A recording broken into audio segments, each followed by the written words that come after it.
So, welcome to Daily Current Affairs. Today is 10th of August 2022.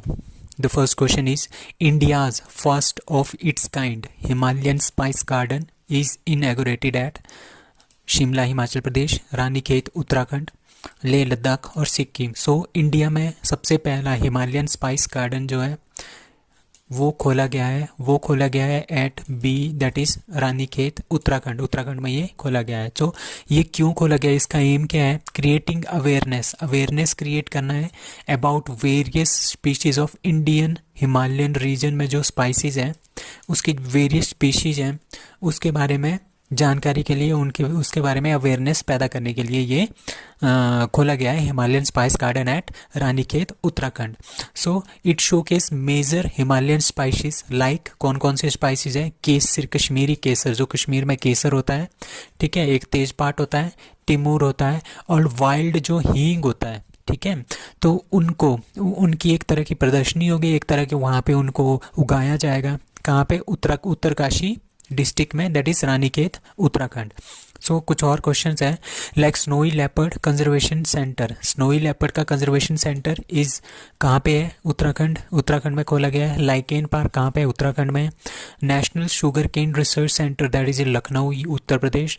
Central arid zone research institute काजरी in Jodhpur, ठीक है. Tobacco research centre that is Rajahmundry Andhra Pradesh में tobacco का research centre है. Rice का कहाँ पे है research centre? That is Cuttack Orissa में. और आपने ये याद रखना है पोटैटो का कहाँ पे है? शिमला में है, ठीक है. उससे पहले सबसे पहले 1956 तक ये हमारे पास पटना बिहार में था. उसके बाद इसको चेंज करके कहाँ पे लेके गए हैं? Shimla. So next question is who won Miss India USA 2022? Arya वाल्वेकर, Pallavi Singh, Khushi Patel और Harnaaz Sandhu. So answer is A that is Arya Walvekar ने मिस इंडिया यूएसए 2022 जीत लिया है. और इसी में हमारे पास मिसिज इंडिया यूएसए 2022 भी हुआ था, उसमें अक्षी जैन ने जीता है. So Mrs India USA 2022 is Akshi Jain and miss India USA 2022 that is Arya Walvekar. अब पल्लवी सिंह कौन है? हम पल्लवी सिंह के बारे में जानते हैं, कुछ दिन पहले ये भी न्यूज़ में थी. मिस यूनिवर्स जो डिवाइन है वो है पल्लवी सिंह. और खुशी पटेल कौन है? खुशी पटेल है मिस इंडिया वर्ल्ड वाइड 2022, ठीक है, खुशी पटेल. और मिस वर्ल्ड 2022 की कौन है? Carolina, that is she is from Poland. And Miss Universe 2022 वो पता है सबको, that is Harnaaz Sandhu, Chandigarh India से है. और कहाँ पे ये हुआ था tournament? That is at Israel. और इंडिया की ये कौन सी थी? थर्ड मिस वर्ल्ड थी, ठीक है, मिस यूनिवर्स सॉरी. उसके बाद world's first synthetic mouse embryo model made with the help of sperms, womb, egg और स्टेम सेल. तो अभी क्या हुआ है, इज़राइल की एक कंपनी है जिसका नाम है वेजमैन वंडर. ये हमारे पास इंस्टीट्यूट है इज़राइल का. इन्होंने क्या कर लिया? इन्होंने एक रिसर्च किया. इन्होंने एक माउस लिया, उसकी जो स्टेम कोशिका होती है, स्टेम सेल जो होता है, उसको उसी से इन्होंने एक भ्रूण जो होता है ना, एक भ्रूण टाइप होता है जिससे आगे फिर और ज़्यादा माउस पैदा बनेंगे आगे, उसको बोलते हैं माउस एम्ब्रियो मतलब कि जो माउस का चूहे का भ्रूण है वो बनाया उन्होंने with the help of stem cells, ठीक है. तो स्टेम सेल से ये सबसे पहली खोज है जिसने स्टेम सेल्स का यूज़ किया. इसमें कोई भी स्पर्म का यूज़ नहीं किया, वॉम्ब का यूज़ नहीं किया, एग का यूज़ नहीं किया, इन तीनों का यूज़ नहीं किया है. बाय यूजिंग स्टेम सेल से इन्होंने ये किया है. तो ये बहुत ही ज़्यादा रेवोल्यूशनरी एक रिसर्च है that is done by Weizmann vendor जो इजराइल का एक इंस्टीट्यूट है. They made embryo model using stem cell, ठीक है, ओनली स्टेम सेल्स, ठीक है. The PM of Israel is that is Yair Lapid. Now, fourth question is 7th sitting of Niti Aayog is headed by PM of India, President of India, लोक सभा speaker, home minister of India. तो अभी क्या हुआ 7th of अगस्त को नीति आयोग की क्या होगी, एक बैठक हुई है जिसको हेड किया है हमारे PM of India that is Narendra Modi ji ने, ठीक है. नीति आयोग क्या है? NITI Aayog is national institute of transforming India. So NITI Aayog से ही पता चलता है हमारे पास. इसका जो चेयरपर्सन होता है वो ऑलवेज होता है प्राइम मिनिस्टर ऑफ इंडिया. तो इसको चेयर भी कौन करेगा? ठीक है। हेड भी कौन करेगा, जो भी सीटिंग होगी, पीएम ऑफ इंडिया ही। और वाइस चेयरमैन कौन है इसके, Suman Bery. And CEO is Parameswaran Iyer.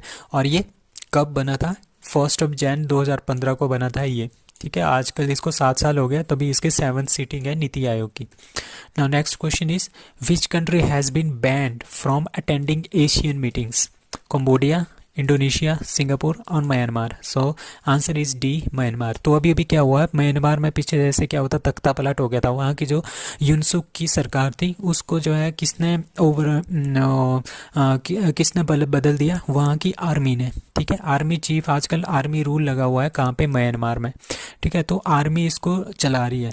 तो एशियन ने क्या बोला है, तो वहाँ पे ह्यूमन राइट्स का वॉयलेशन भी बहुत ज़्यादा हो रहा है। तो एशियन ने बोला है म्यांमार को कि जब तक वहाँ पे मिलिट्री का रूल रहेगा, ठीक है, जब तक वो मानव ह्यूमन राइट्स को वायलेट करते रहेंगे और म्यांमार में मिलिट्री का रूल रहेगा, तब तक वो एशियन की मीटिंग अटेंड नहीं कर पाएंगे, ठीक है। और एशियन क्या है हमारे पास, एशियन 8 अगस्त 1967 को बना था, विद 5 कंट्रीज इसमें पहले थी, Indonesia, Malaysia, Philippines, Singapore and Thailand. ये 5 कंट्रीज इसमें थी, ठीक है। और 50 पिछले कल मतलब कि 8 अगस्त को इसका कौन सा था, 55th फाउंडिंग डे था इसका, इस दिन, ठीक है। सो मोटो, इसका मोटो का एशियन का मोटो है one vision, one identity, one community. So ASEAN क्या है, ASEAN is a association of south east Asia, ठीक है, association of south east Asian nation, मतलब कि साउथ ईस्ट में जितने एशियन नेशन है, कौन कौन से हैं एशियन नेशन साउथ ईस्ट में, वो है 10 नेशंस, ठीक है। म्यांमार है जिसको सस्पेंड किया है, Laos, Cambodia, Vietnam, Thailand, Singapore, Philippines, Indonesia, Brunei and Malaysia. तो ये 10 कंट्रीज हैं इस साइड। तो इसका जो हेडक्वार्टर है दैट इज जकार्ता, इंडोनेशिया में इसका क्या है, हेडक्वार्टर है। सो एशियन में ये आ गया। एशियन में हमारे पास इंडिया भी नहीं आता है और चाइना भी नहीं आता है एशियन में, ठीक है। एशियन में जो इंडिया से जो ईस्ट में जो जितनी भी कंट्रीज है ना, वही आती हैं। Now drone federation of India, ठीक है, डीएफआई, एंड यहाँ पे कौन है, ठीक है, launched him droneathon program, ठीक है। हिम ड्रोन अथॉन प्रोग्राम किसने स्टार्ट किया है, ड्रोन फेडरेशन ऑफ इंडिया के साथ मिलके। सो कौन कौन से इसमें option, that is Indian army ने किया है, एसएसबी ने, सशस्त्र सीमा बल ने किया है, आईटीबीपी ने किया है, none of this. So answer is A, that is Indian army. सो हम यहाँ पे करेंगे Indian army plus DFI, drone federation of India, इन दोनों ने मिलके क्या किया है, हमारे पास एक लॉन्च किया है एक program, that is Him droneathon program, ठीक है। इसका मतलब क्या है, इसका मतलब ये है कि हमने आत्मनिर्भर बनना है, हमने आत्मनिर्भर बनना है ड्रोन के क्षेत्र में, डिफेंस मैन्युफैक्चरिंग में, मतलब कि डिफेंस मैन्युफैक्चरिंग में जो ड्रोन बनेंगे वो हमने अब खुद बनाने हैं, ठीक है। अपनी अपॉर्चुनिटीज़ हमने देनी है, ठीक है। इंडियन के ड्रोन इकोसिस्टम को हमने क्या देना है, अपनी अपॉर्चुनिटीज़ देनी है, ताकि हम क्या करें, आत्मनिर्भर बन सके इस सब फील्ड में, ठीक है। कौन कौन से कैटेगरी है इसमें, that is logistic, load carrying drone होते हैं, हाई एल्टीट्यूड एरिया में लोड वगैरह लेके जा सकते हैं। ऑटोनोमस सर्विलेंस, अगर हमने किसी एरिया की सर्विलेंस करनी है, रिसर्च करनी है, सर्च करना है, रेस्क्यू ऑपरेशन चलाने हैं, तो उसके लिए ड्रोन चाहिए। Micro nano drones for fighting in built up areas, ठीक है। तो इस तरह की जो ये डिफरेंट कैटेगरीज है, इनमें हम क्या करेंगे, अपने ड्रोन्स बनाएंगे, ताकि हमारे पास क्या हो जाए, हमारी डिफेंस और भी ज़्यादा मजबूत हो जाए। Who has been appointed as the first leftiest president of Colombia? तो Gustavo Petro, Ivan Duque, David Ospina और none of this. So answer is A, आपने ये याद रखना है, गुस्टावो पेट्रो को कोलंबिया का प्रेसिडेंट बने हैं ये पहले लेफ्टिस्ट प्रेसिडेंट है। तो Gustavo Petro has been sworn in the first leftist president of Colombia. आजकल ये बहुत ज़्यादा क्वेश्चन पूछ रहे हैं, जो ये छोटी छोटी कंट्रीज़ हैं इनके प्रेसिडेंट कौन बन रहा है, तो वो भी है, ठीक है, वो काफ़ी ज़्यादा क्वेश्चंस पूछ रहे हैं। तो ये 62 ईयर्स ओल्ड है, कोलंबिया के हैं। कोलंबिया M19 गुरिल्ला ग्रुप के ये मेंबर भी थे और फॉर्मर सीनेटर भी थे और मेयर भी थे। कहाँ के, जो कैपिटल है कोलंबिया की, बोगोटा, तो उसके ये फॉर्मर सीनेटर भी रह चुके हैं, मेयर भी रह चुके हैं। इसने किसको सक्सीड किया इससे पहले? जो वहाँ के प्रेसिडेंट थे वो थे इवान डेक्यूई। तो कोलंबिया की कैपिटल है बोगोटा, बोगोटा इसकी कैपिटल है। एंड करेंसी कौन सी है कोलंबिया की? कोलंबिया पीसो। एंड अब कुछ और क्वेश्चंस हैं जो अभी भी न्यूएस्ट न्यू जो अभी अपॉइंटमेंट हुई है उनके बारे में। लाइक तंजानिया, तंजानिया एक कंट्री है। First female president of Tanzania that is Samia Suluhu Hassan, ये क्वेश्चन आया भी है कई पेपर्स में। 17th president of Philippines, Philippines के 17th प्रेसिडेंट अभी अभी कौन बने हैं? Ferdinand macro junior. 6 साल का इनका टेन्योर होता है, आपने याद रखना है। फिलीपींस में 6 साल का होता है, इंडिया में 5 साल का होता है। 14th PM of Israel that is Yair lipid. President of Somalia, ये भी काफ़ी अच्छा क्वेश्चन है और ये काफ़ी मतलब एग्जामिनेशन में पूछा भी गया है। President of Somalia that is Hassan Sheikh, new president है ये। New president of Hungary that is Katalin Novak. उसके बाद 8th question is dash dash is going to spend 3000 crore on seating for new Vande Bharat train. जो हमारे पास new Vande Bharat train बन रही है इंडिया में, लग्जरी ट्रेन बन रही है, उनमें सीट्स के लिए कौन 3000 करोड़ रुपए दे रहा है? ठीक है, रिलायंस जियो, टाटा स्टील, अमेजन और Flipkart. So answer is B that is Tata Steel. सो जो टाटा स्टील है वो 3000 करोड़ रुपए दे रहे हैं और उनसे वो क्या बनाएंगे? सीट्स वगैरह बनाएंगे रेलवे की। कौन सी railway? That is Vande Bharat train की। सो टाटा ग्रुप जो है is preparing to introduce the first in India seating system. ठीक है, first in India seating system for Vande Bharat express train के लिए। ठीक है, कब से कब? सितंबर 2022 से लेके फाइनेंशियल ईयर 2026 तक, मतलब 4 साल तक ये 3000 करोड़ रुपए इसमें खर्च करेंगे। रिसर्च एंड डेवलपमेंट भी इसी में करेंगे। ठीक है, तो किसके लिए? सीट्स बनाएंगे ये। ठीक है, और जो ये सीट्स होंगी वो किस तरह से बनेगी? वो इस तरह की सीट्स होगी जो 180 डिग्री तक वो क्या हो सकती है? रोटेट हो सकती है। वो कंफर्टेबल होगी, कन्वीनियंस होगी, सिमिलर जिस तरह की एरोप्लेन की सीट्स होती हैं उसी तरह की ये सीट्स होंगी। अभी एक करंट में क्वेश्चन था कि GSAT-24 जो इसरो ने लॉन्च किया था from Ariane 5 rocket French Guiana से, सो वो किसने लिया है? टाटा DTH ने लीज पे लिया है। Now question is Emma MECON has won 1 bronze 1 silver 6 gold. ठीक है, तो 8 टोटल इसने अकेली एक लड़की है जिसने 8 मेडल्स अकेले जीते हैं, जिसमें से 6 गोल्ड है। ठीक है, 6 गोल्ड है, 1 ब्रॉन्ज है, 1 सिल्वर मेडल है। मोर गोल्ड, तो ये जो इसने 6 गोल्ड जीते हैं वो जो है मोर गोल्ड देन 56 कंट्रीज। तो जो 56 कंट्रीज़ हैं उनसे ज़्यादा गोल्ड जो इसी ने अकेले ने जीत लिया है। इन कॉमनवेल्थ गेम 2022 ये ऑस्ट्रेलिया की है। कौन सी गेम में जीता है? शूटिंग, बॉक्सिंग, रेसलिंग और swimming. So answer is D that is swimming. So swimming में इन्होंने कितने पदक जीते हैं? 8 पदक जीते हैं टोटल।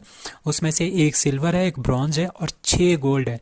और जो हमारे पास 56 कंट्रीज़ हैं, आउट ऑफ 72 कंट्रीज़ 56 कंट्रीज़ के जो मेडल गोल्ड मेडल हैं वो इस अकेली लड़की से भी कम है। ठीक है, सो ये 28 ईयर ओल्ड स्विमर है एमा MECON, she is from Australia. ठीक है, कॉमनवेल्थ गेम 2022 में इन्होंने 8 मेडल जीते हैं। ठीक है, जो कि 56 देशों के मिला के भी उतने 56 देशों के जो गोल्ड मेडल है उससे ज़्यादा है। So she von 1 bronze 1 silver 6 gold medal across various events in swimming में इन्होंने ये जीते हैं। ठीक है, आउट ऑफ 72 कंट्रीज CWG में ओनली 16 वन 8 और मोर मेडल्स। 16 कंट्री ऐसी हैं जिन्होंने 8 और 8 से ज़्यादा मेडल जो है जीते हैं। ठीक है, तो 16 कंट्री मतलब कि 56 कंट्री से भी ज़्यादा इसका अकेले का रिकॉर्ड है। 6 गोल्ड 1 ब्रॉन्ज 1 सिल्वर इन्होंने जीता है। सो एमा MECON was won the gold medal from, तो इन्होंने क्या जीता था? 2016 के समर ओलंपिक में जो रियो डी जेनेरियो में हुआ था।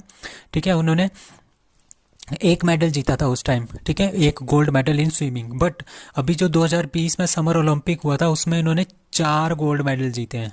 ठीक है, 2016 में 1, 2020 के ओलंपिक में 4, और अभी कितने जीते इन्होंने? 6 gold 1 bronze 1 silver. Australia ended at the top, ठीक है। सबसे ज़्यादा जो हमारे पास ऑस्ट्रेलिया ने जीते हैं 178 मेडल्स, उसमें से 67 गोल्ड है, 57 सिल्वर है, ठीक है, एंड 54 ब्रॉन्ज है, ठीक है। उसके बाद कौन सी है host country that is England. England ने जीता 176 मेडल जीते हैं इन्होंने टोटल, 57 गोल्ड है इनके, 66 सिल्वर है एंड 53 इनके ब्रॉन्ज है। नाउ नंबर ऑफ मेडल्स, तो इंडिया के, ये इंडिया के मेडल्स हैं, ठीक है। इंडिया ने कितने मेडल जीते हैं, टोटल 61 जीते हैं। पिछले कल हमने क्या किया था, 1 बाय 1 सारे पढ़े थे कि किसने कौन सा मेडल जीता है। आज हम पढ़ेंगे कि कौन से गेम्स में इंडिया ने कितने मेडल जीते हैं। सो रेसलिंग में सबसे ज़्यादा मेडल जीते हैं, दैट इज़ 12, ठीक है। इसमें से 6 गोल्ड है, सबसे ज़्यादा गोल्ड भी रेसलिंग में ही आया है, 1 सिल्वर 5 ब्रॉन्ज। और टेबल टेनिस में दूसरे नंबर पे टॉप टेबल टेनिस है, इसमें 4 गोल्ड जीते हैं, 1 सिल्वर 2 ब्रॉन्ज, टोटल 7, ठीक है। वेट लिफ्टिंग में 3 gold 3 silver 4 bronze, that is 10 total आ गए वेट लिफ्टिंग में, ठीक है। रेसलिंग सबसे ज़्यादा है। तो बॉक्सिंग में 3 gold 1 silver 2 bronze and total 6। Athletics में 1 gold 4 silver 3 bronze and total 8। Lawn balls आपने याद रखना है, ये बहुत ही ज़्यादा इंपॉर्टेंट है लॉन बॉल्स, क्योंकि ये पहली बार, ये वोमेन की टीम है, ठीक है, ये मैन की टीम है। मैन की टीम ने क्या जीता है, सिल्वर, और वोमेन की टीम ने क्या जीता है, गोल्ड। तो टोटल है हमारे पास 2। पैरा पावर लिफ्टिंग भी आपने याद रखना है, 1 गोल्ड जीता है, सुधीर ने जीता है, ठीक है। और जूडो में 2 silver 1 bronze, total 3।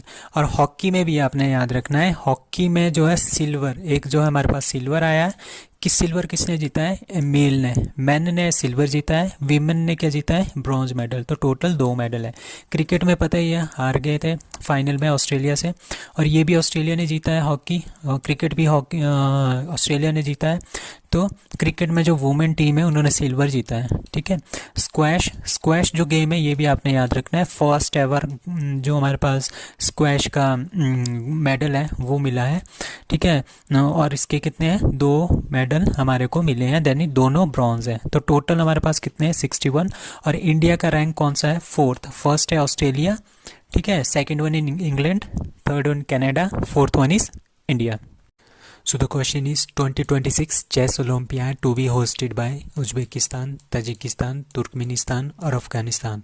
So answer is A, that is Uzbekistan. So chess Olympiad जो 2022 का हो रहा था वो रशिया में होना था, बट वो रशिया में क्राइसिस की वजह से वो इंडिया में हो रहा है, इन चेन्नई, ठीक है, चेस ओलंपियाड इन चेन्नई।